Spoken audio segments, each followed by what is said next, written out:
Why did no one listen when she spoke at the table? Why did her warning echo in silence, as though her voice was an inconvenience rather than a lifeline?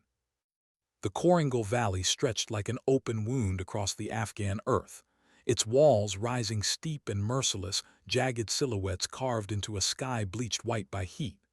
A convoy crawled along the floor of that valley, dust trailing behind like smoke from a funeral pyre. Engines strained, radios crackled, and somewhere in that dust cloud, 480 Marines moved toward a destiny they did not yet know. And then it came, the sound every veteran fears in their sleep, a hollow thump. The ground convulsed, shrapnel screamed. A Humvee vanished in fire and dirt, swallowed whole in an instant. Ambush. Tracer fire lit the ridgelines, streaks of red slashing down like angry comets. Marines scrambled for cover, diving behind wrecked vehicles, dragging the wounded by their collars, returning fire where they could. But their response was scattered, panicked. This wasn't a firefight. It was slaughter. Echo 2, taking fire, Grid 7904 were pinned. Voices bled through radios, layered with gunfire and the hollow static of men calling for help that wasn't coming. Blood pooled beneath a corporal slumped against a wheel well. His eyes were wide, not with fear, but with the empty realization of death. 30 miles away, inside the command center at Firebase Liberty, the entire disaster unfolded in high-definition clarity. Drone feeds painted the valley floor in merciless detail. Heat signatures along the ridges, Marines scattered like broken chess pieces, muzzle flashes blooming where enemy fighters were dug in deep. Colonel James Harrison stood before the screens, his hands clasped behind his back. At 52, his face was carved by 3 wars and too many letters written to grieving families. His eyes did not waver as Marines bled on the monitors. 480 personnel confirmed in the valley, Major Ellis reported. His voice was steady, but his jaw clenched as gunfire echoed through the speakers. Air support negative, Harrison replied. 2 F-15Es in the area, but 200-meter proximity restrictions are in effect. Rules of engagement are clear. Sir, they're being slaughtered. I'm aware, Major. Harrison's tone was flat, unyielding. Draft the casualty report template. We'll fill in names as confirmation comes in. The room went silent, except for the chatter of radios and the hollow tapping of keyboards. And in the shadows at the back, a figure stepped forward. Sergeant Olivia Reeves, Liv, stood small in stature compared to the men around her, 5'4", her frame slight. Where others projected strength with volume, she carried herself like a blade, quiet, precise, dangerous only when drawn. Her dark hair was bound in a regulation bun, her uniform immaculate despite the Afghan dust. In her hands she cradled an M485 sniper rifle, the weapon so familiar it seemed an extension of her own body. I can end this. Her voice was soft, but it cut through the room like steel. Heads turned. Some eyes showed surprise, others contempt. Colonel Harrison didn't even glance at her. Return to your station, Sergeant. This isn't a shooting gallery. Liv didn't move. Her gaze remained on the screen, on the Marines trapped below her Marines. Her fingers tightened on the rifle's stock. With respect, sir. That's an order, Sergeant Reeves. On the largest monitor, a lieutenant dragged himself toward a wounded man, tracers cutting the air inches above his helmet. Blood spread beneath both of them.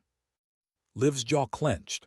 Her eyes stayed fixed on the colonel's back, her expression unreadable. Then she turned and slipped into the shadows again, rifle still in hand.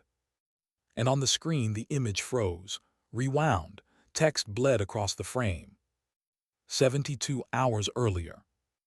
Dawn at Firebase Liberty painted the mountains in molten gold. The beauty stood in cruel contrast to the base itself. Gray barriers, razor wire, prefabricated buildings arranged with lifeless precision. Helicopters roared on the strip, their rotors chopping at the quiet morning air.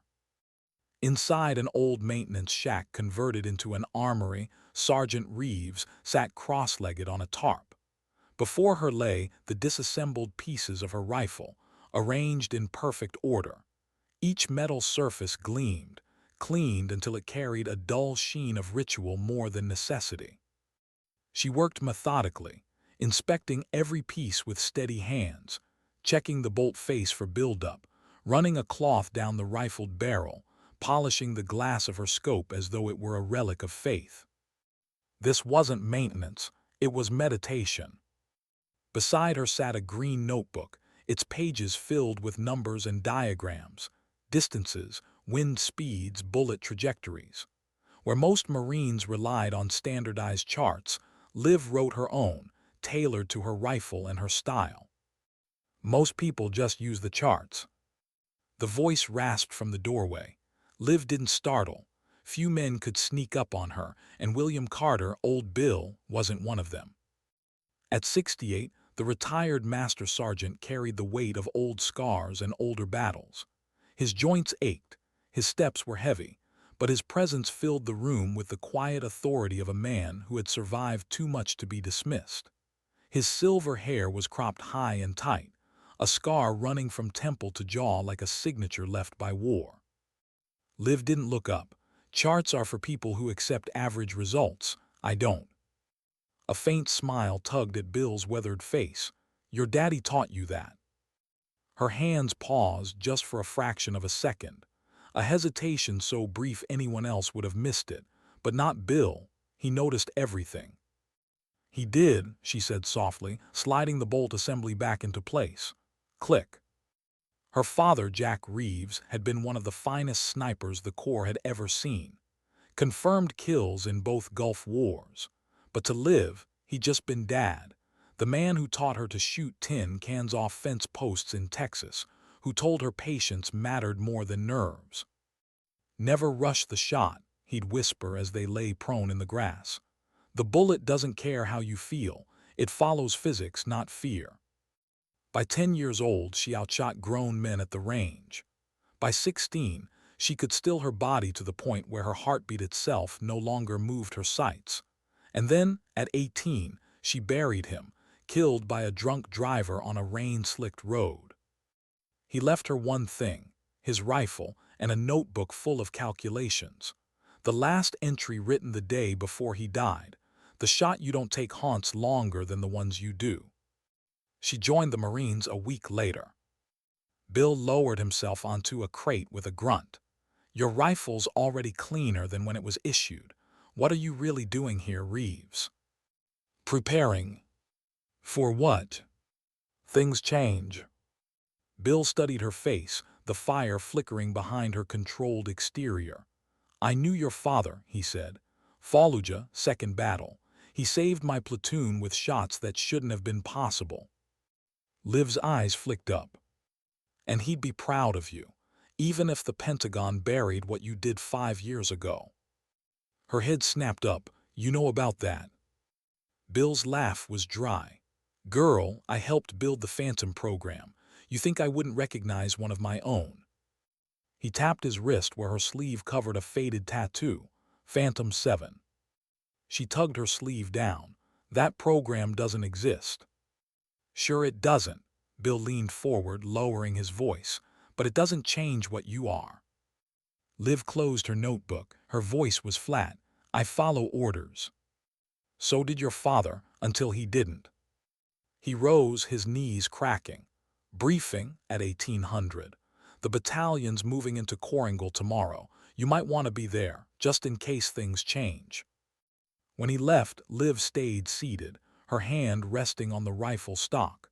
The weight of her father's words pressed against her chest. The shot you don't take haunts you. And she knew. Tomorrow, 480 Marines were marching into a trap, unless someone broke the rules. The mess hall buzzed with the low hum of Marines at their meals. Long tables, bright fluorescent lights, the thick smell of powdered eggs and sweat. Liv moved through the line, tray in hand, keeping her eyes low. She felt the shift when she entered, the way conversations dulled, shoulders stiffened. Not fear, not respect, Something else. The discomfort of men confronted with a woman they couldn't fit into their neat order. "Look alive, boys," a voice called just loud enough. "Dead weight incoming." Sergeant Mike Donovan sat surrounded by his pack. Broad shoulders, easy grin, a man who measured worth in deployments and bench press numbers. He smirked. "Hey Reeves, heard you qualified yesterday. What they have you shoot at the broadside of a barn?" "Snickers." Liv didn't answer. She walked on, tray balanced in steady hands, settling alone at a corner table with her back to the wall. "Sniper strikes again," Donovan stage whispered. "Pentagon just needs its diversity quota." Laughter followed. But across the room someone else watched, Lieutenant Jason Miller, young, thoughtful, his eyes narrowed at the mockery. Beside him sat Commander Mark Warren of SEAL Team 6, quiet and unreadable, the kind of man whose reputation didn't need introduction. "Your Marines always this welcoming?" Warren asked. Miller shifted uncomfortably. "Donovan's old school." "Old school," Warren repeated, unimpressed. His eyes flicked to Liv sitting alone. Moments later, Warren stood and crossed the room, setting his tray down across from her.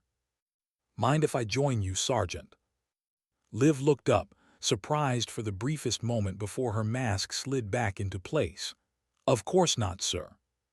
He sat, his voice was calm, deliberate. "Heard there's a range qualification this afternoon. You planning to attend?" "I've already qualified, sir." "That's not what I asked." Liv studied him, trying to read the intent. Finally, "I practice daily when duties permit." "Good," Warren said simply. "I'll see you there." Across the mess hall, Donovan's smirk faltered. Because when a SEAL commander chose to sit with the woman they mocked, it shifted the weight of the entire room. And in that moment, Liv realized something. Her time in the shadows was ending. That was the first crack in the silence around her. The first moment the board began a shift. And though no one yet knew it, within 72 hours her defiance would save them all. Why did she hesitate, even for a second, when he asked her to shoot? Why did the memories of another battlefield, a classified mission erased from her record, burn louder than the present? The sun hammered down on the firing range that afternoon, the Afghan heat turning the air into a wavering mirage. Liv lay prone, cheek pressed against the stock of her rifle, breath controlled in steady rhythms. Around her, Marines fired at targets set between 300 and 1,000 meters. Some hit, most missed. Their shots came ragged, out of rhythm, carried away by the heat shimmer. Liv's world was smaller, the rifle, the scope, the crosshairs steady despite the weight of her heartbeat. She exhaled, body still. One squeeze. The crack of her rifle cut through the range. A bullet tore through paper at 1,000 meters dead center. Another shot, another bullseye. 10 shots later, 10 targets lay pierced through the heart. When she stood, dust streaking her uniform, 2 men watched her from the shade. Old Bill with his arms crossed, face unreadable, and Commander Warren silent, studying her with an intensity that unsettled even her. "Impressive," Warren said when she approached. "Thank you, sir." "I've seen better," Old Bill growled. "Third shot pulled right by 2 centimeters. Liv's expression didn't change, but her eyes met his. That was his way, no praise in public, only corrections. "Yes, sir, I'll adjust." "See that you do." Bill turned to Warren. "She's got potential, needs experience." "Does she?" Warren's voice was calm, but his eyes lingered. They thought she couldn't hear the conversation between glances, between unspoken words. But Liv had lived her life reading silence. She knew decisions were being made about her future without her consent. And she hated it. That evening, darkness wrapped around Firebase Liberty. Most Marines retreated to barracks or to laugh away the war in their small rec rooms. But Liv found herself summoned. Old Bill's office was a converted storage room stacked with ballistics charts, rifles, and shell casings. He didn't look up when she entered. "Close the door," he ordered. She obeyed. You wanted to see me, Master Sergeant. Cut the formality, Reeves. We're alone. He leaned forward, his hands braced on the desk. Warren asked about you. Her stomach tightened. What did he want to know? If you're the same Reeves from Fallujah, Phantom 7. Her pulse quickened. What did you tell him? Nothing he doesn't already know. Her voice sharpened. That's impossible. The operation was classified, my involvement scrubbed. Bill's eyes hardened. Officially, but men don't forget who saves their lives from 1,500 meters away. Warren was there, Liv. You pulled his Delta team out of the fire, and he hasn't forgotten. Her composure cracked just for a second. She saw flashes, Fallujah's ruins, gunfire in tight alleys, her scope fixed on impossible targets while men screamed for help through the comms. 14 kills in 19 minutes, the longest confirmed shot in that theater. And then silence, her record buried, her name erased, her career buried alive beneath protocol and politics. Bill slid a folder across the desk. The Phantom program wasn't disbanded, it was restructured. Liv didn't move. They're reactivating assets, starting with you. I'm not an asset, she said coldly. I'm a Marine assigned to support detail because the brass can't stomach a female sniper getting credit. That's the official story. The truth is uglier. She opened the folder, satellite images, red marks circling ridgelines, notes scribbled about ambush points. Coringal Valley, she whispered. Bait, Bill said. For what? For who? He leaned closer. Intel says a former Russian Spetsnaz sniper, Volkov, is training Taliban fighters. Same man who nearly wiped out Warren's team in Fallujah before you stopped him. They're using this mission to draw him out. Liv stared at the maps. The valley floor was narrow, a killing box, elevation everywhere, nowhere to hide, no retreat. Does Colonel Harrison know? He knows what they let him know. To him, it's a routine sweep, standard op. The reality, they're marching 480 Marines into a trap, and they're counting on casualties. Nothing justifies bending rules like body bags. She slammed the folder shut. Why tell me this? Bill's eyes softened just slightly. Because your father was my friend, because you're being used, and because 480 kids don't deserve to die as pawns. Liv felt the weight in her chest. What am I supposed to do? That's up to you. Knowledge is only power if you have it before you need it. The briefing room the next day was packed, maps covering every wall. A three-dimensional model of the Coringal Valley dominated the table. Colonel Harrison stood at the head, his voice firm, confident. Minimal enemy presence in the east corridor, 2 platoons at the north entrance. Main force sweeps south to north. Liv sat in the back, her eyes locked on the model, her fingers twitching unconsciously as she traced lines of fire in her mind. Choke points, kill zones, ambushes waiting like wolves in the tall grass. When the colonel opened the floor, her hand went up. He ignored it. She raised it higher. Colonel, she said, her voice slicing through the room, I have concerns about the terrain analysis. Every head turned. Harrison's jaw flexed. Go ahead, Sergeant. She walked forward, pointing at the ridges. The valley is a textbook ambush site. These ridgelines give interlocking fields of fire. No viable extraction once engaged. If crew-served weapons are positioned here, she tapped the model sharply. Our convoy is dead in the water. Murmurs rippled. Lieutenant Miller leaned forward. Commander Warren's eyes locked on her, unblinking. Your concern is noted, Harrison said, voice tight. But intelligence confirms minimal enemy presence. Intelligence can be manipulated. Terrain cannot. A chuckle cut her words. Donovan leaned back in his chair, smirking. Since when do comms make tactical assessments? Stick to radios, Reeves. Snickers. But Warren spoke. His tone was calm, measured, but it silenced the room. I've seen terrain like this used before. Sergeant Reeves' assessment merits consideration. Harrison's jaw tightened. The plan stands. Air support and artillery on standby. Sergeant, return to your station. That's an order. Her eyes stayed on him, steady, defiant. Then she nodded. Yes, sir. As she sat, Old Bill caught her eye. He gave a single, imperceptible nod. She had said what needed saying. The rest was choice. Afterward, the hallways buzzed as Marines prepped gear, wrote letters home, strapped down rifles. Donovan cornered her with two of his cronies. Trying to worm your way into combat, he sneered. Nobody wants a liability out there.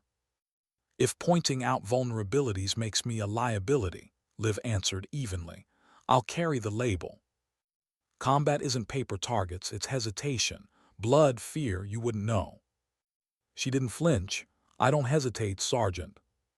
His finger jabbed her chest. And you won't be there tomorrow. He walked off laughing. But Miller approached as they left, his young face tight with unease. That was a solid terrain assessment, Sergeant. I've added security measures. It's not enough, she said quietly. If I were setting the ambush, I'd put my best shooters on the eastern ridge. He studied her. You seem certain. The terrain speaks. You just have to listen. He nodded, grave now. I requested you as a spotter. Harrison denied it personally. She expected as much, but it stung anyway. Be careful tomorrow, Lieutenant, she said. They'll be waiting. He nodded. That night, Liv spread maps across her bunk. Her pencil carved firing lines and elevation notes, marking ranges, wind channels, kill zones. She wrote until her hand cramped, until the pages bled with calculations. Outside, the base slept. Inside, she couldn't. Her father's words played in her mind. The shot you don't take haunts you longer than the ones you do. Tomorrow, 480 Marines would walk into the valley. And she was expected to sit behind screens, watch them die, and do nothing. The question wasn't if she could save them. She knew she could. The question was whether she could live with the consequences. At dawn, her answer was waiting. She rose, shoulders squared, her movements steady as she cleaned her rifle one final time. Whatever came next, hesitation was not an option. Because in war, the ghosts that stay with you aren't the enemies you kill. They're the brothers you could have saved, if only you had spoken louder. Why did the silence feel so wrong? Why did every instinct scream at Lieutenant Miller to slow down, to turn back? Yet protocol forced him forward. The convoy moved like a steel spine across the dirt road, Humvees and MRAPs rumbling into the mouth of Coringal Valley. Dust plumed behind them, golden in the morning light, as 480 Marines rolled into terrain designed for their destruction. Lieutenant Jason Miller sat in the lead vehicle, helmet low, radio clutched tight. 26 years old, a thin line of sweat trickled down his temple. It wasn't fear. It was the burden of command. His first operation leading men. 480 lives balanced on his shoulders. 5 minutes to valley entrance, his driver called. Copy, Miller keyed the radio. All units phase line Alpha, spacing 50 meters, eyes on the ridges. He thought of her warning, Sergeant Reeves, the woman ignored by half the room but who had stared at the terrain like it was a graveyard waiting to be filled. The ridges loomed above, walls of rock and sand narrowing around them. The valley floor stretched no wider than 200 meters, barren except for boulders and a dry stream bed. To Miller, it felt like walking into the jaws of a beast. Beautiful country, his gunner muttered, scanning the heights. Shame about the neighborhood. Miller didn't answer. His gut already knew. This wasn't terrain. This was a trap. Inside the command center at Firebase Liberty, Colonel Harrison stood rigid as monitors displayed the convoy's slow crawl. Screens glowed with drone footage, heat maps, GPS tracers. The room was hushed, officers bent over consoles, radios hissing. Convoy approaching phase line Alpha, a communications officer reported. Maintain surveillance, Harrison ordered. Northern exit is primary threat axis. But in the shadows at the edge of the room, Sergeant Reeves wasn't watching the convoy. She was watching the ridgelines. Her trained eye caught things the drones didn't. A wisp of smoke curling from rocks 600 meters out. A glint of metal where none should be. A shadow that lingered too long. "Sir," she said, stepping forward.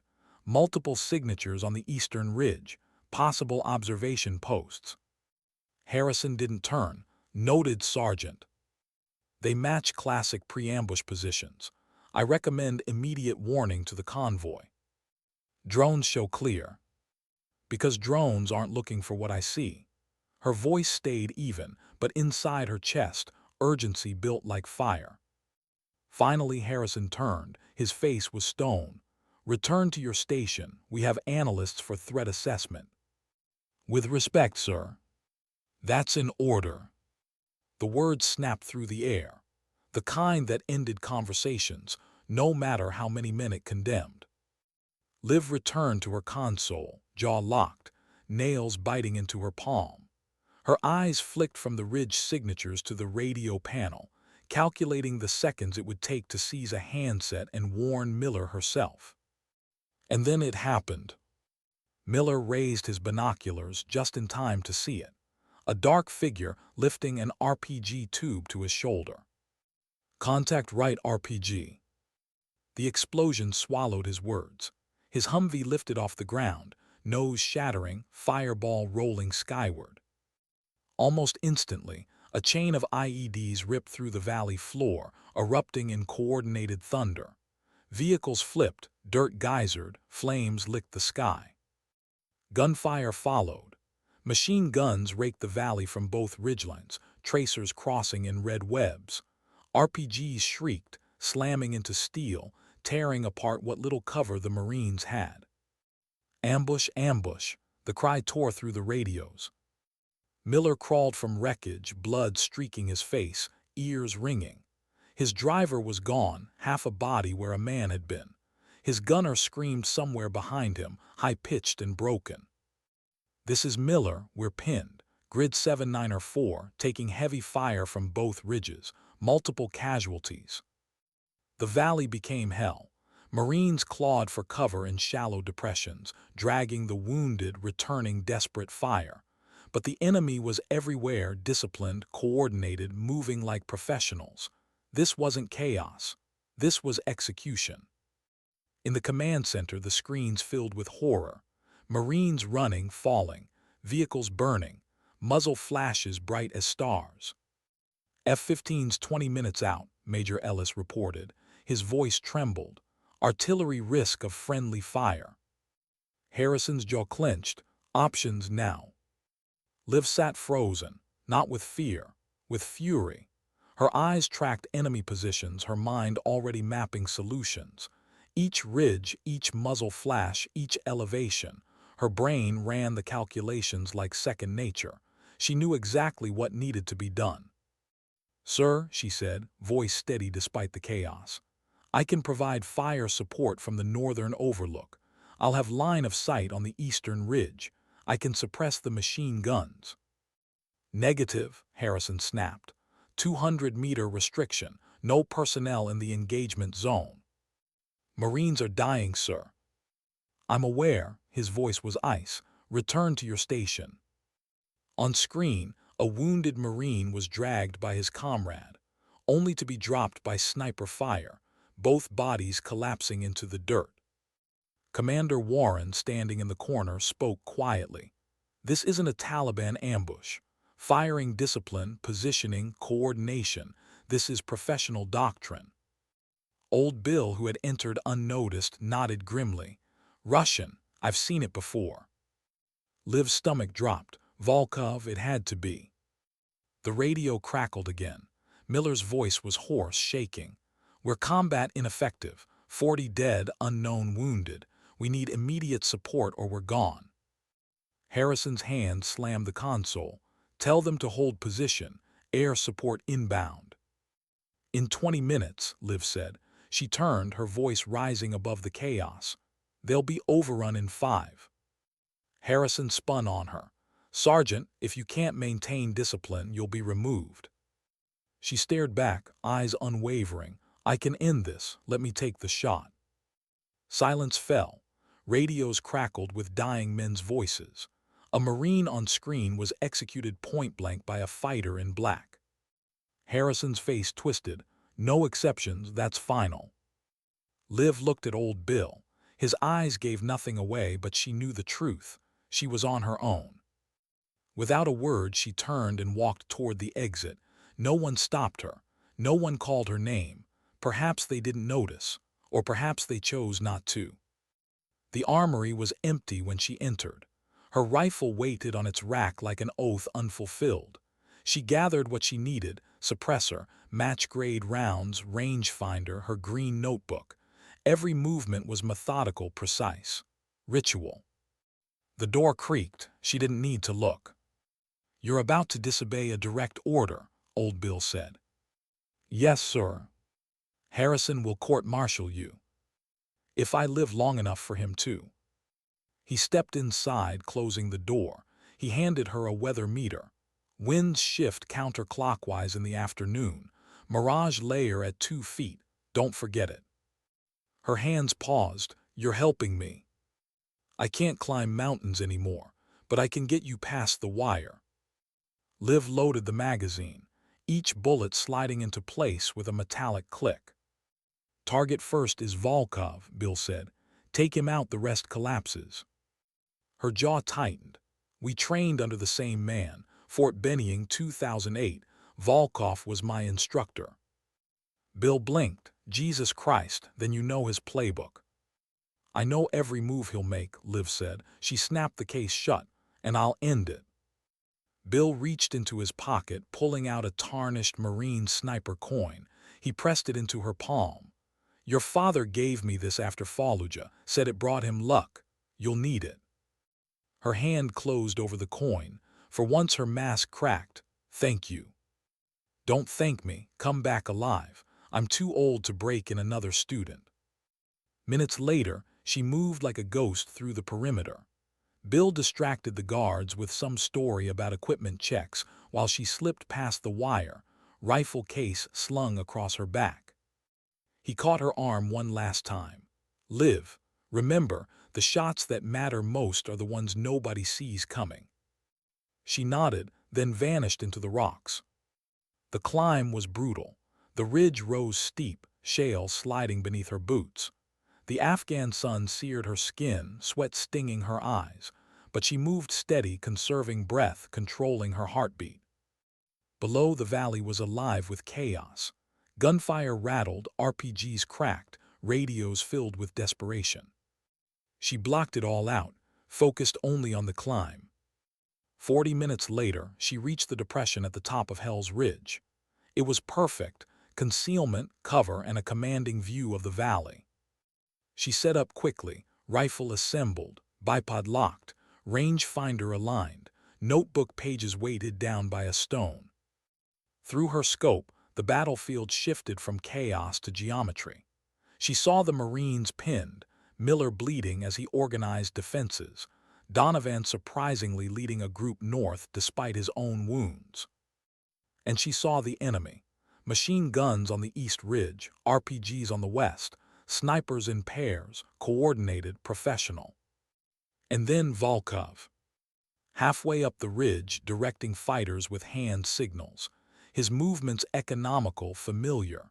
Her old instructor, the man who taught her this exact ambush. Her crosshairs centered on his chest, 1,200 meters, challenging under the conditions, nearly impossible. But Liv Reeves had built her life on impossible shots. She emptied her lungs, slowed her heartbeat, timed her finger with the stillness between pulses. The rifle cracked, recoil flowing through her body like water. Through the scope, Volkov jerked, red mist blooming from his chest. He collapsed behind the rocks, boots splayed at unnatural angles. One shot, one ghost erased. Liv cycled the bolt, chambering her next round. No time for satisfaction. The battle was just beginning. In the command center, Officers leaned forward as enemy fire suddenly faltered. Machine guns that had roared nonstop went silent. "What the hell just happened?" Harrison barked. Old Bill's lips twitched. "That, Colonel, is what happens when you put the right Marine in the right place." Harrison's eyes widened. "Reeves." "Yes, sir," Bill said calmly.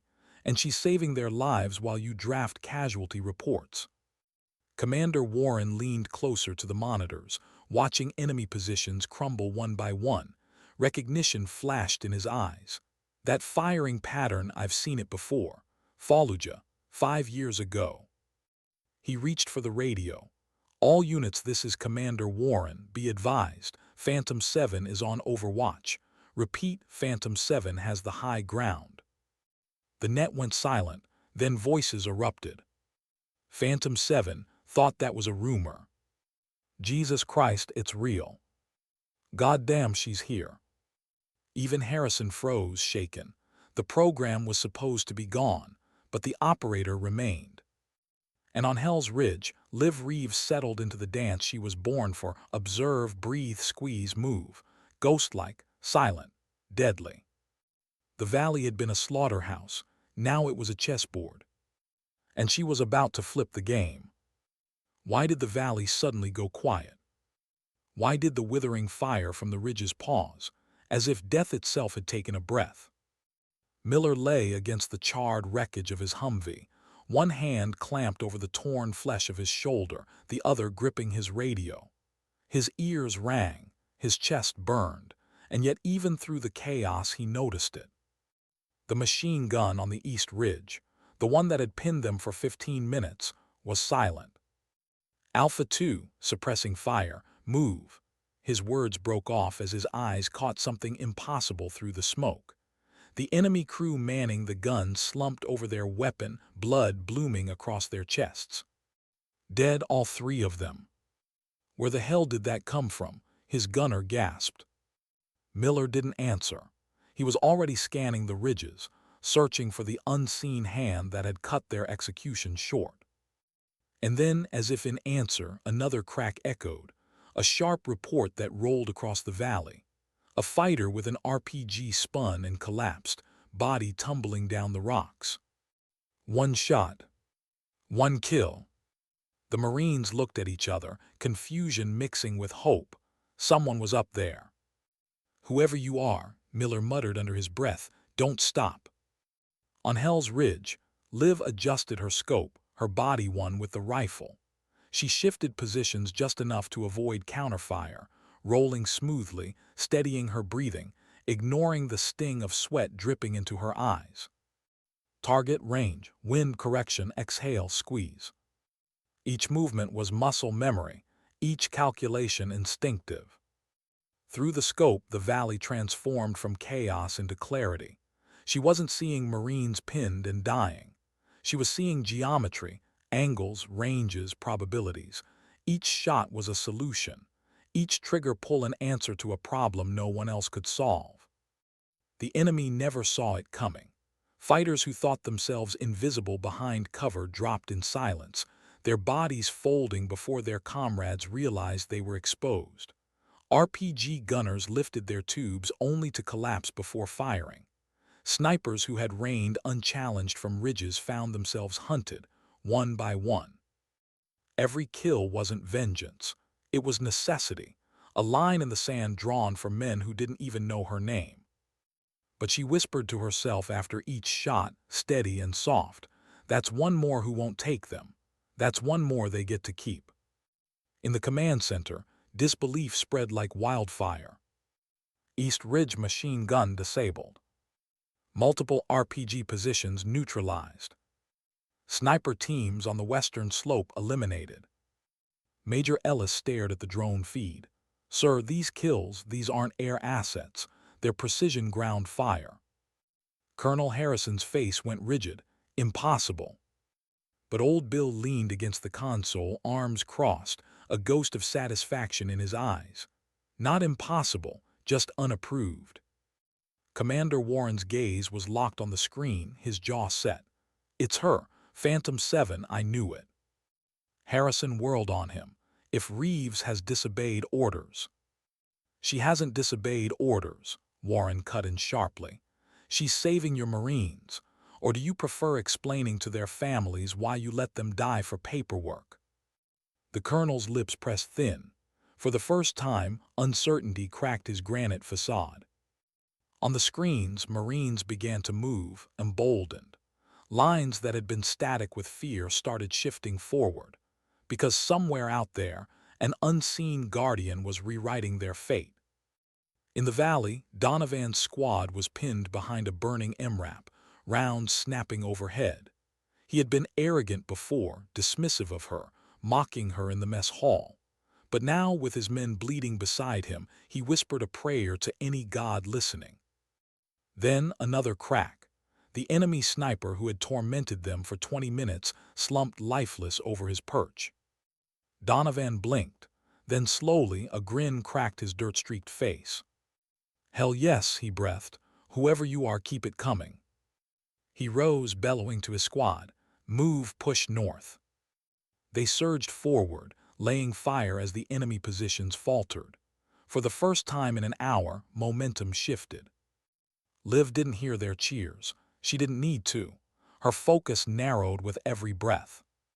Through her scope, she found a new target, a commander rallying fighters with hand signals, shouting orders that cut through the chaos. She steadied, calculated, squeezed. The man dropped instantly. Confusion rippled through his fighters. Leaderless, their cohesion cracked. She rolled to her side, chambered another round, swung her rifle to the west.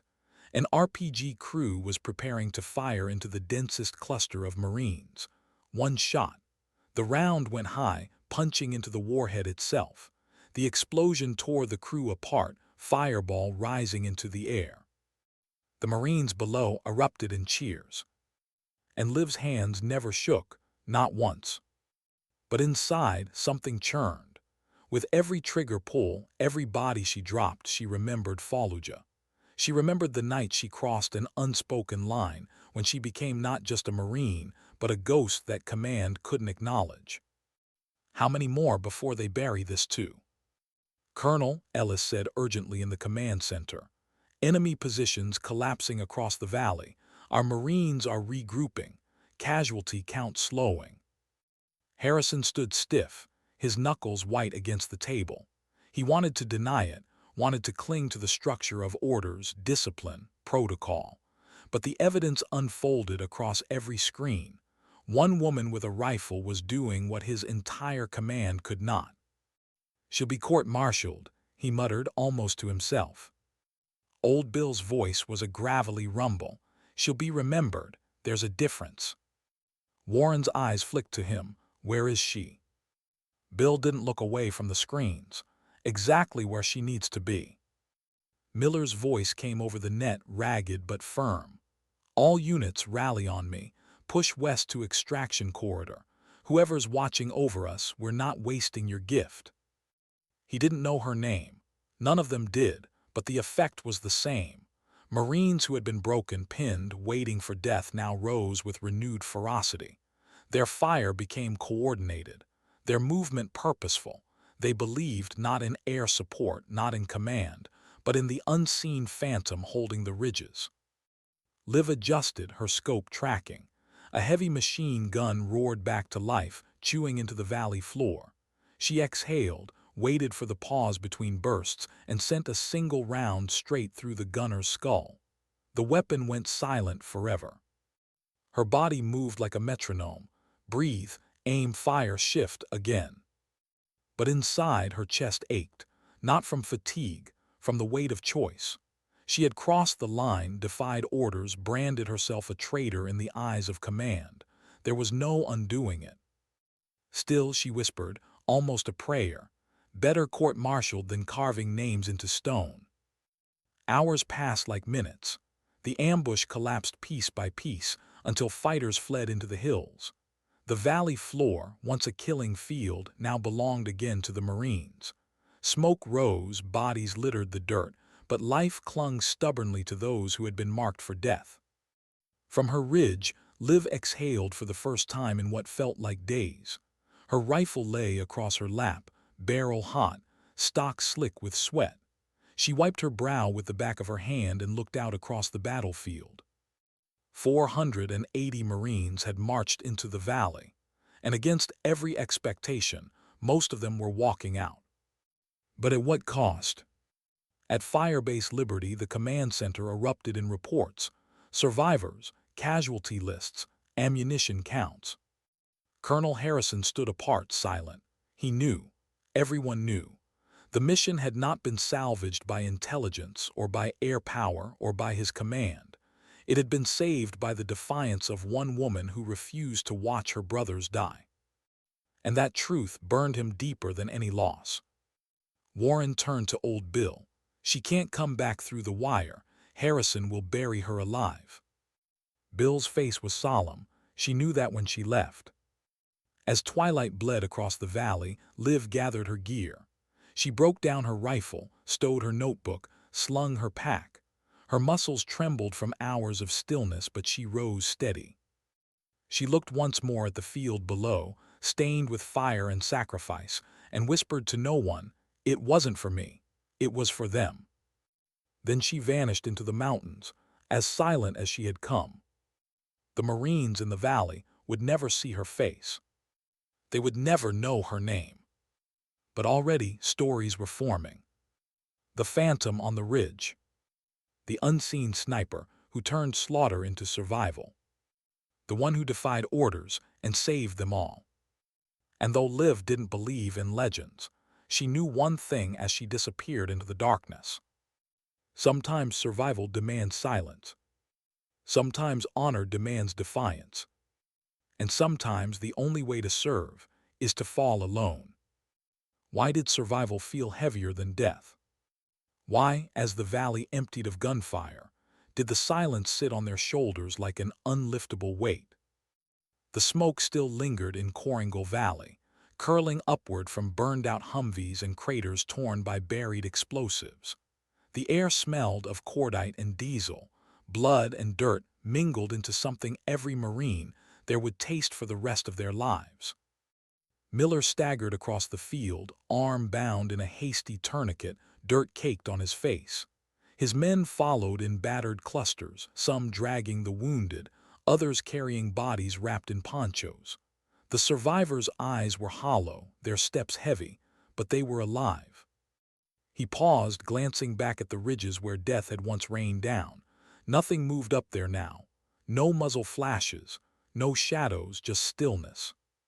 But he knew someone had been there, someone who had refused to let them die.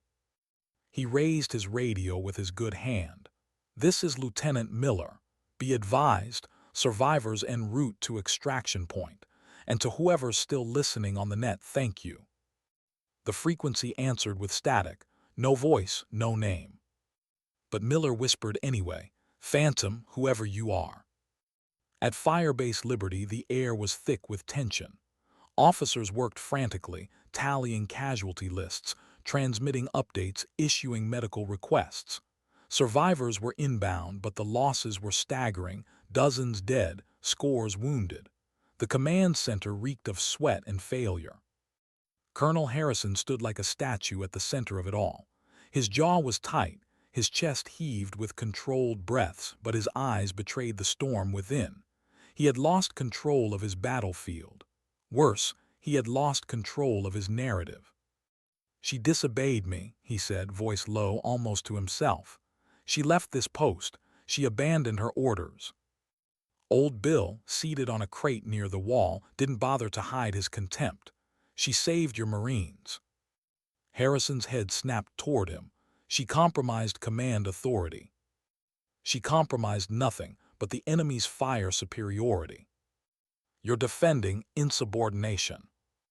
Bill leaned forward, his weathered face inches from the colonel's. "You call it insubordination. I call it a Marine doing the job you didn't have the stomach for." Harrison's nostrils flared, but before he could reply, Commander Warren stepped between them. His voice was steady, controlled, but edged like a blade. "Colonel, I was on the ground in Fallujah when Phantom 7 turned a massacre into a victory. Today, I watched the same hand rewrite your casualty report. You don't have to like her, but you will not bury her. Harrison's face twisted. You're out of line, Commander. And you're out of excuses. The silence that followed was razor-sharp. Harrison broke it with a growl. Draft the charges: desertion, disobeying orders, unauthorized engagement. Warren didn't move.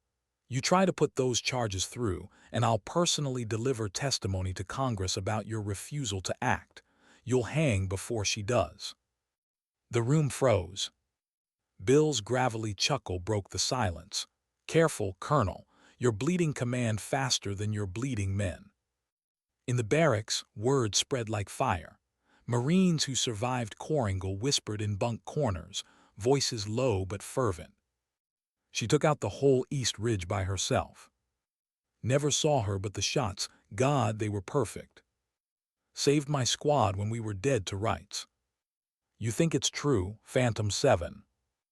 Donovan, his arm in a sling, sat with a half-dozen others. His bravado was gone, replaced by something rawer, quieter. Wasn't a rumor, he said. It's her, Reeves, the one we called dead weight. A private frowned. How do you know? Donovan swallowed, shame flickering across his face. Because I saw it in her eyes when she walked into that briefing. She knew the valley was a grave, and I laughed at her. No one spoke for a moment. Then one Marine murmured, "She saved us anyway." Donovan stared at the floor. Yeah, she did. Far from the base, Liv sat alone in the mountains. Her rifle disassembled beside her, the notebook open across her knees. She wrote with a steady hand, numbers and diagrams bleeding onto the page even though the fight was over. Not records, not glory, just the truth as she had seen it: wind, range, kill zones, counter-sniper positions. A record for herself, for the ghosts that now sat heavier on her chest than ever. She paused, staring at the words she had written. Volkov eliminated. Her throat tightened. She saw his face in memory, the gruff instructor who had barked at her years ago, who had taught her the ridgelines like scripture. He had been her teacher, and today she had killed him. Her hands trembled, not from regret, but from the weight of inevitability. You made me, old man, she whispered into the wind, and now you're gone. She closed the notebook and pressed her father's coin into its cover. Her breath shook, but her eyes stayed dry. She had no tears left. At Liberty, Harrison convened a closed session with his senior officers. The room was tense, the air stale with frustration and fear. She's a liability, Harrison said flatly. If she defies once, she'll defy again. Major Ellis shifted uneasily. With respect, sir, she prevented a massacre. Marines are alive because of her. That's irrelevant. Command requires obedience. Sir, morale is shifting, Ellis pressed. The men, they're calling her Phantom. They're rallying around her if you push charges. I don't care what they call her, Harrison snapped. I will not have my authority undermined by a rogue sniper with delusions of grandeur. But Warren, seated silently until now, leaned forward. His eyes were cold steel. You mistake defiance for courage. She didn't defy because she wanted glory. She defied because you refused to act. The colonel bristled. You presume too much, Commander. I presume nothing, Warren said softly. I know men who survive today only because she chose action over silence. And I know this: if you bury her, you bury your own command's honor. Harrison's fists clenched, but he said nothing. That night, Liv moved deeper into the mountains. The base wasn't safe for her, not yet. She set up a small hide, blending tarp with rock, camouflaging herself against the barren ridges. She ate a ration cold, drank water warmed by the sun, and listened to the night. The silence was absolute, broken only by the occasional crack of distant gunfire in valleys far away. She leaned back, eyes tracing the stars. The same stars she'd stared at as a girl on her father's ranch, when he'd pointed out constellations and whispered, "Every bullet follows physics, not fear." Her chest ached. She wondered what he'd say now, if he'd call her reckless, or if he'd understand that she had simply carried his lesson into the harshest truth of war. The choice was never between obedience and rebellion. It was between life and death. And she would always choose life. Back at the base, Donovan found himself standing outside Old Bill's shack. He hesitated, then knocked. The door creaked open. Bill's eyes narrowed. "You lost." "No, sir," Donovan swallowed. "I need to know, was it her?" Bill studied him for a long moment. Then he opened the door wider. "Sit down, Sergeant." Donovan stepped inside, lowering himself onto a crate. His shoulders hunched, his voice low. "I called her dead weight, laughed at her. Hell, I tried to push her out, and she still saved me." Bill's weathered eyes softened just a fraction. "You're alive. Learn from it." Donovan looked down. Why didn't she take credit? Why disappear? Bill's gaze drifted to the dark beyond his window. Because sometimes the cost of doing the right thing is being forgotten. Donovan didn't answer. He just sat there, the weight of those words crushing him. At dawn, Marines gathered in quiet clusters near the airstrip, waiting for transports to take the wounded to Kandahar. The survivors moved with hollow eyes, but whispered among themselves about the phantom. Some swore they saw her silhouette on the ridge. Others claimed she'd moved like a ghost, vanishing before they could thank her. All agreed on one thing: she had been there and she had saved them. Miller walked among them, his shoulder bandaged, exhaustion etched deep into his features. But when a corporal asked him directly if it was true that a lone sniper had saved them all, he only answered, "Whoever she was, she didn't do it for thanks. She did it because we mattered." The Marines fell silent, the truth heavier than gratitude. And in the mountains, Liv watched the transports lift off, dots in the sky carrying her brothers home. She stayed hidden, nameless, unseen. But in her chest, a quiet pride flickered beneath the weight of sacrifice. They would live. And she would bear the cost. Because sometimes survival isn't the end of the story. Sometimes it's the beginning of the silence you must carry. And Liv Reeves, Phantom 7, was just beginning to understand how heavy silence could be. Why did the air feel colder when the gunfire stopped? Why, in the silence that followed survival, did her own brothers become the hunters? The mountains at dawn were merciless. Jagged ridges split the horizon, sharp against the pale sky. The wind carried dust and the faint smell of cordite that never truly left Afghanistan. Liv crouched low in a shallow cave, rifle stripped and packed, her notebook tucked safely inside her jacket. She had eaten nothing but a protein bar in 2 days, sipped water rationed by instinct. She moved little, conserving strength. From her vantage point, she could see fire-based Liberty in the distance, a gray sprawl of barriers and steel set against the barren valley floor.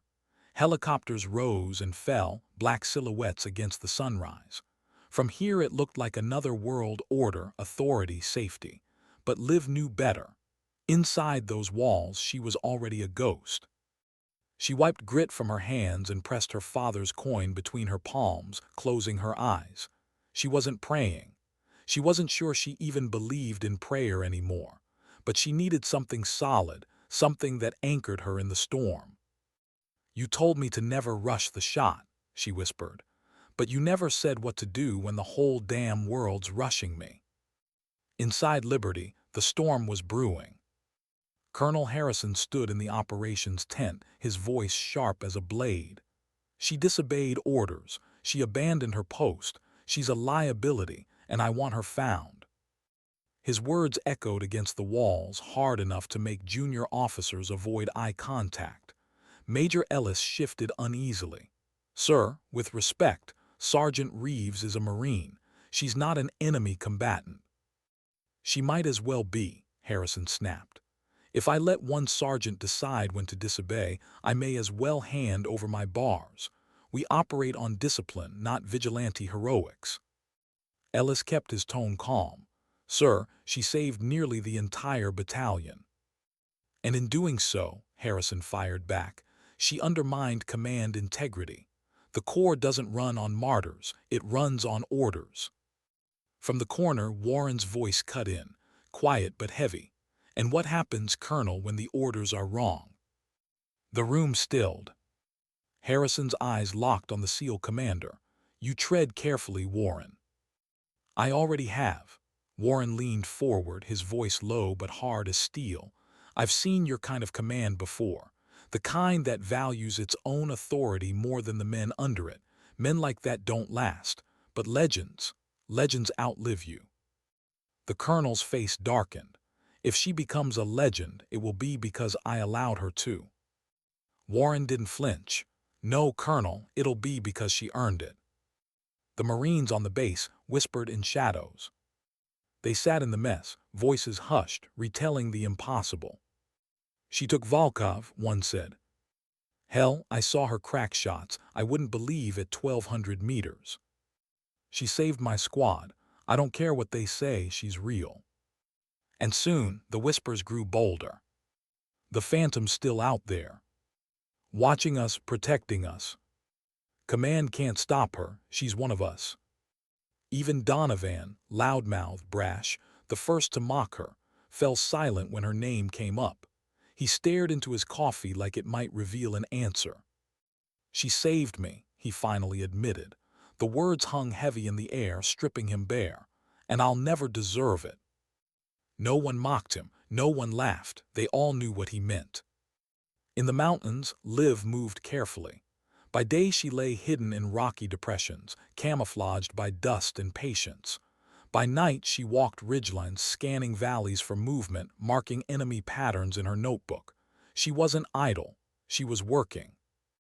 And she listened. The enemy had felt Volkov's loss. Their chatter carried farther than usual, fighters angry and confused. Some claimed it was American airstrikes. Others whispered about the female Phantom with a rifle too precise to be mortal. She almost smiled at that, almost. But the weight in her chest stayed. Every time she closed her eyes, she saw the faces of Marines she hadn't reached in time. The ones dragged away under fire. The ones she couldn't save. Better court-martialed than carving names into stone. Her father's coin warmed in her palm, but the ghosts didn't leave. Back at Liberty, Harrison's hunt began. Lock down the base, he ordered. If she returns, she doesn't leave again. Patrols on the North Ridge, drones sweeping 24 hours. Major Ellis hesitated. Sir, are we pursuing her as friendly or hostile? The colonel's face was granite. Treat her as hostile until I say otherwise. The words spread through the ranks like poison. Marines who had been saved by her rifle now wrestled with orders branding her a traitor. Confusion turned to resentment. Quietly, some began to resist. Miller, still bandaged and pale from blood loss, heard the order from his cot in the medical tent. His hands shook, not from pain, but from rage. She saved us, he said flatly. She saved 400 lives, and he calls her hostile. The medic tending him muttered, Careful, Lieutenant. Talking like that gets you reassigned. Then reassign me, Miller growled. But I won't call her an enemy. Commander Warren made his own quiet moves. He met old Bill behind the armory late at night, voices hushed, steps careful. She won't last long alone, Warren said. Not with drones overhead and Harrison sharpening knives. Bill nodded slowly. She's better off in the mountains than under his thumb, but she'll need allies. Warren's gaze was steady. Then we give her some. They exchanged no more words. Men like them didn't need them. In her cave, Liv awoke to the sound of rotors. She crawled to the edge, peering over the ridge. A Black Hawk skimmed the valley, searchlights cutting the ground. Drones buzzed overhead, tiny specks against the fatting stars. The hunt had begun. She packed her rifle, her notebook, her water, and vanished into the rocks before the first spotlight swept her cave. She moved with patience, leaving no trail, circling back across ridgelines until the sound of rotors faded. She knew Harrison was behind it. She knew he'd paint her as a traitor, But she also knew something else. Legends don't get hunted unless they're feared. And if he feared her, it meant she'd already won. At Liberty, Harrison sat alone in his office, hands pressed to his temples. The reports piled on his desk, casualty lists, patrol logs, drone feeds, but none of them brought him peace. He thought of her eyes, calm, defiant, unafraid. He hated her for it.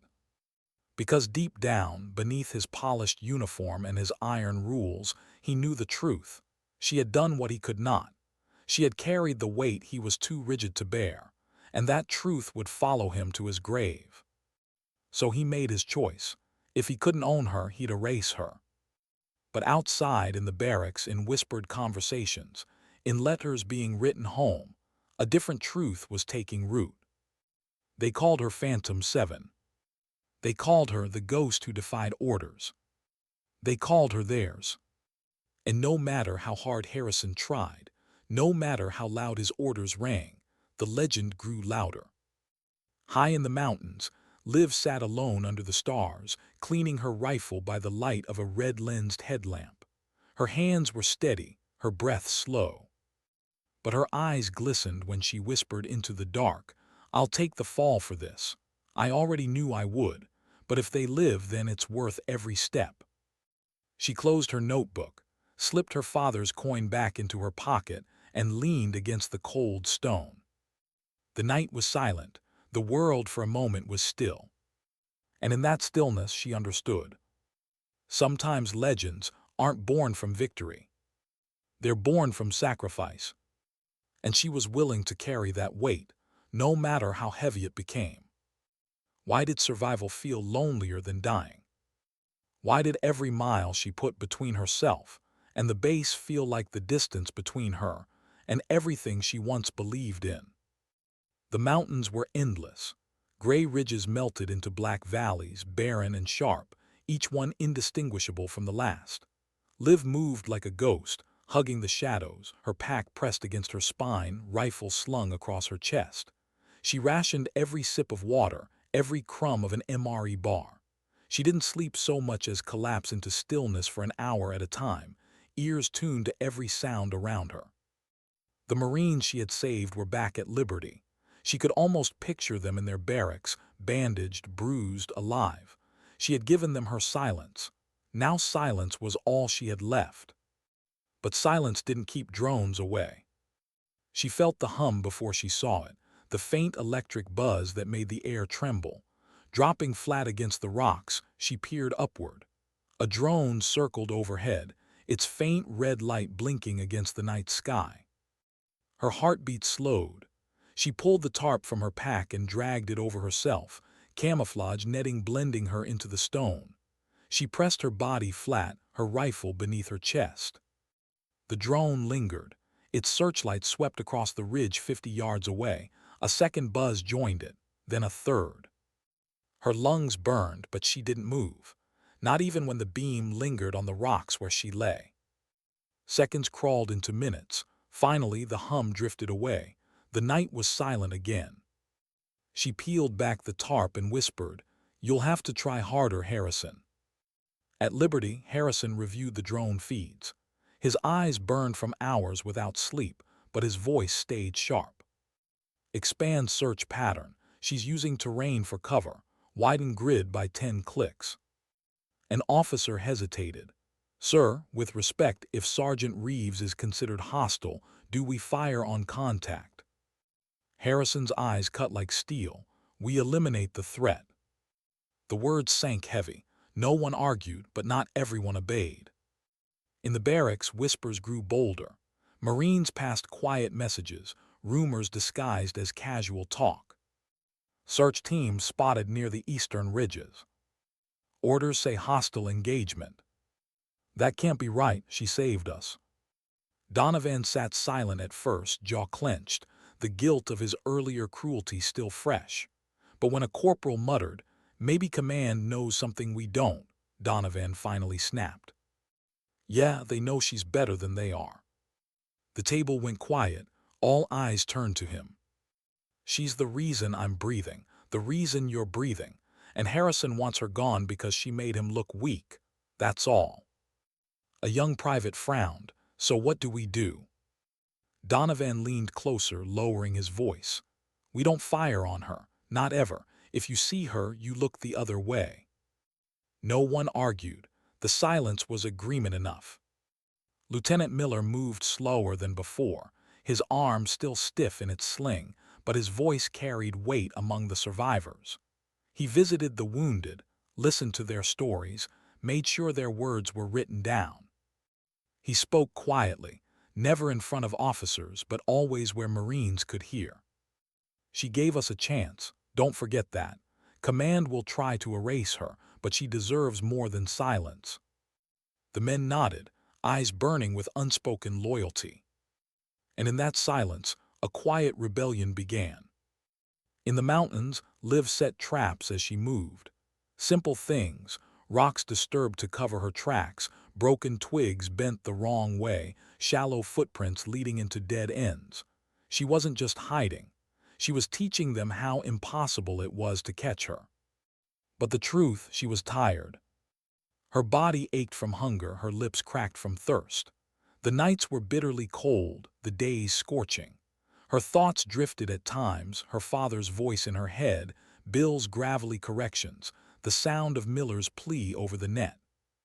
She wanted to believe they understood. She wanted to believe it had been worth it. But the weight of isolation was crushing.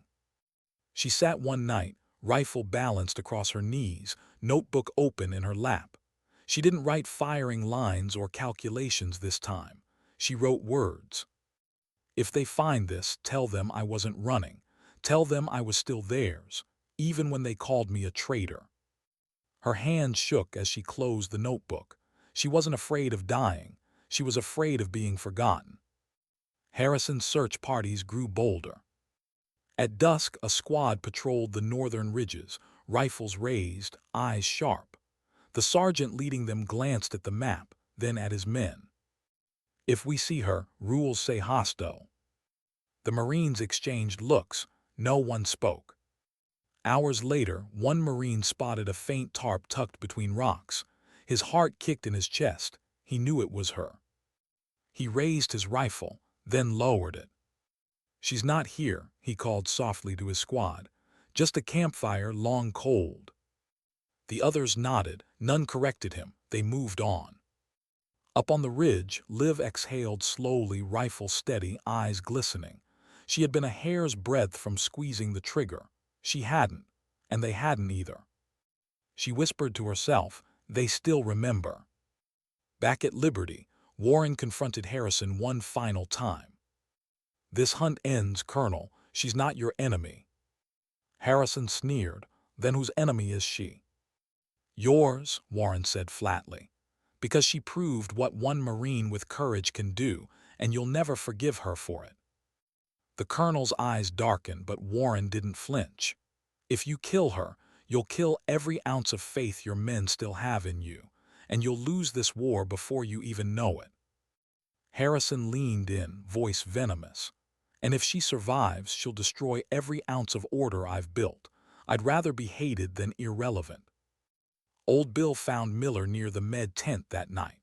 The lieutenant was hunched over a notebook of his own, scribbling names of the dead. "She's out there," Bill said. Miller didn't look up. "I know. She won't last forever. Harrison's got drones, patrols, eyes everywhere." Miller's jaw tightened. "Then we don't let him find her." Bill studied him, the fire in his young face. "That's a dangerous line, son.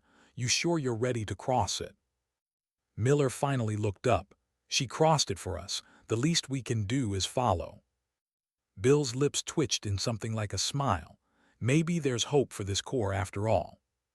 In the mountains, Liv dreamed of her father. She was a girl again, lying in the grass of their ranch, his hand steadying the rifle stock beneath her shoulder, his voice soft in her ear. "Never rush the shot, never hesitate when it matters, physics not fear." She woke with tears drying on her face, the stars bright and cold above her. She pressed the coin into her palm and whispered, "I'm still listening, Dad. still waiting for the shot that matters most. The night answered only with silence. And so the legend grew. The Marines whispered of the phantom who walked the ridges. The locals spoke of the shadow sniper who felled Russians and Taliban alike. Even the enemy whispered of the woman whose bullets struck like judgment. And in the command tent, Harrison fumed.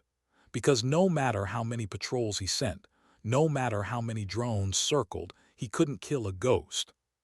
But Liv knew the truth. Ghosts weren't invincible. Ghosts were just soldiers who chose silence over recognition, and silence had its cost. Because every day she survived, she carried more ghosts.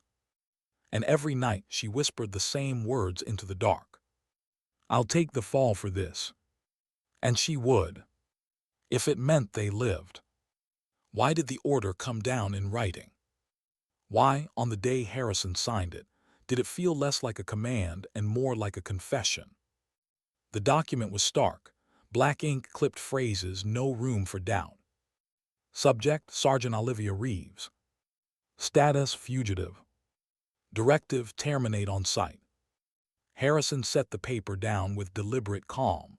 Around him, his senior staff shifted uneasily.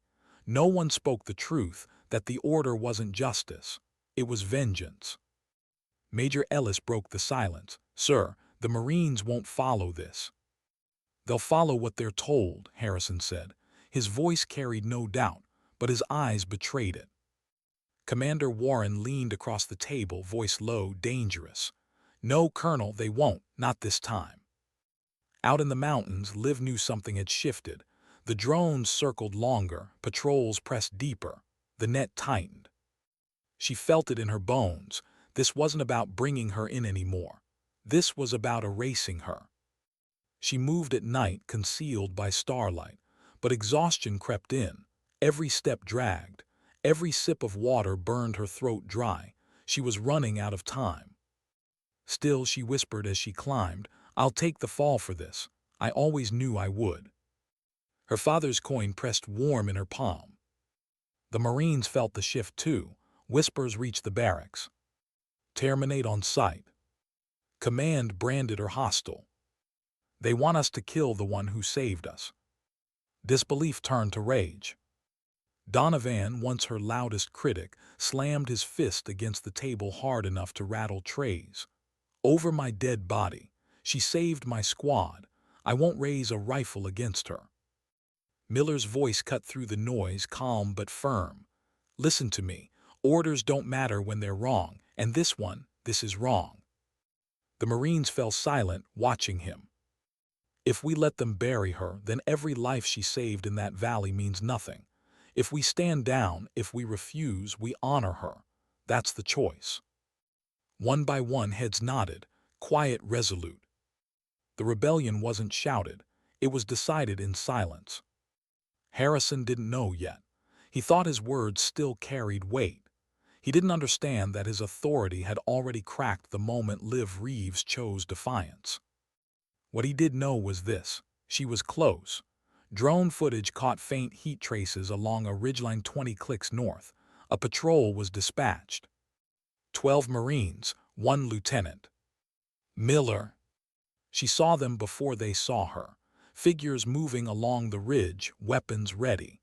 Through her scope, she recognized the face of the man who had begged for her voice in the valley. Miller. Her chest tightened. She lowered the rifle. She didn't run. She didn't hide. She simply sat against the rock, rifle across her knees, her notebook open in her lap. When the squad spotted her, weapons snapped up, barrels gleaming in the sun. "Don't move," a Marine shouted. She didn't. Miller stepped forward, his voice steady. "Sergeant Reeves." Her eyes met his, calm, unflinching. "Lieutenant. You know what the order says." "I know," her voice was quiet, "and I'm not resisting." The Marines shifted uneasily, fingers trembling on triggers. None of them wanted to be the one to fire. Miller looked at them, then back at her. "Why didn't you run?" She touched the coin in her palm, thumb brushing the worn edges. "Because ghosts don't run, they just fade." The silence stretched. And then Miller lowered his weapon. "So fade if you want, but not here, not like this." One by one, the Marines lowered their rifles. No one fired. Word spread faster than Harrison could contain it. His patrol had refused the order. His Marines had stood down. The Phantom lived.